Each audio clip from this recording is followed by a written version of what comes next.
This new poll, take a look, it underscores some troubles for Donald Trump if he is the Republican nominee. 7 in 10 voters, including nearly half of Republicans, say that they have a negative view of Donald Trump, according to the Associated Press GFX poll. This one is. Meanwhile, the candidates barnstorming across the New York state. Ted Cruz trying to paint Trump as a New York liberal to get around the New York values comment that he made. And John Kasich hitting Cruz for just hating on New York. Listen. If you're a New Yorker who doesn't like the failed liberal policies of Andrew Cuomo, who doesn't like the failed liberal policies of Chuck Schumer and Hillary Clinton, well, then you should consider that in voting in this primary, because Donald Trump has been funding those failed liberal policies and those failed liberal politicians for 40 years, giving tens of thousands of dollars to the politicians who have visited so much harm on the people of New York. We love New York values. Are you kidding? What does it mean? What do New York values mean? It means innovation, neighborhoods, great food, great people. It means everything.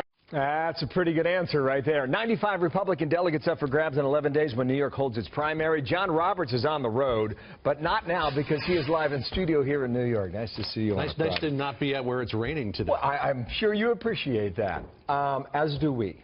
This poll, what's the campaign say about that? Obviously, the numbers are bad. When you got a 69% unfavorable rating among the electorate, you've got to try to get that number back down. And it was back down back in August. He was back in October, rather. He was down around 53%. So there are things that they could probably do to reduce those numbers. But let's break it down just a little bit further to see what Americans are thinking about Donald Trump.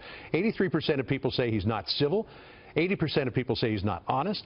76% of people in this poll said he's not likable. 55%, though, said he is decisive. That's about the same level that Ted Cruz and John Kasich get. He has a narrow window of time to try to turn that back, because if he gets into the convention with those sort of numbers, those delegates on the floor will say, is this really a guy that we want to put forward as the nominee? I'm guessing from the outside looking in, and you would know more about it than we would, the retooling of the campaign is underway at the moment.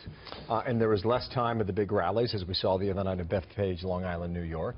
And there is more time hiring people and doing what with those new hires? They're really working now on two parallel tracks. You're going to have the New York part of the campaign, which is going to look at the campaigning, the winning as it was. And then you're going to have an office in D.C. headed up by Paul Manafort, who wrangled delegates for Gerald Ford back in '76, won on the first ballot over Ronald Reagan, Ed Brookover, Barry Bennett, two old Washington hands. They'll be there, too, liaising with Congress.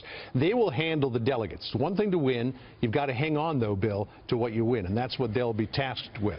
The big question is, you get this gritty little tight team in New York. How will they get along with the folks in Washington? You know, the knives may be out for each other, and you've got to keep them in the sheath to the best of your ability, or the whole thing implodes. You know, that campaign has like 5 people who have been central to all of it, but you can't win nationally unless you expand, as you rightly point out. They've got to beef up, no question. Wall Street Journal has a piece this morning about the charity money that was supposedly raised in Iowa right before the caucus, and what has come of that. Yeah, remember the famous military charity event that happened, that Donald Trump did as opposed to appearing at the Fox News debate? About $2.4 million, according to the Wall Street Journal, of the approximately $6 million that was raised has been distributed. Now, you got to remember that a lot of this just came directly from the donors to the foundations or the charities.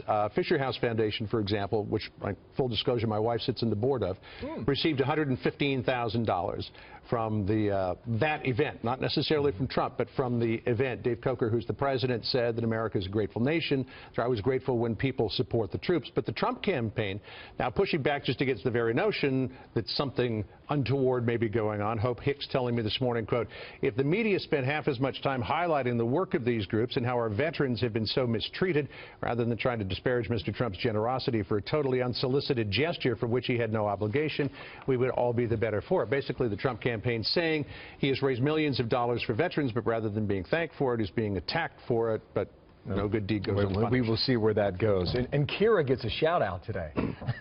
Nice. She'll be happy about that. She's watching this morning. Best to her. Thank you, Jeff. Thanks, Bill.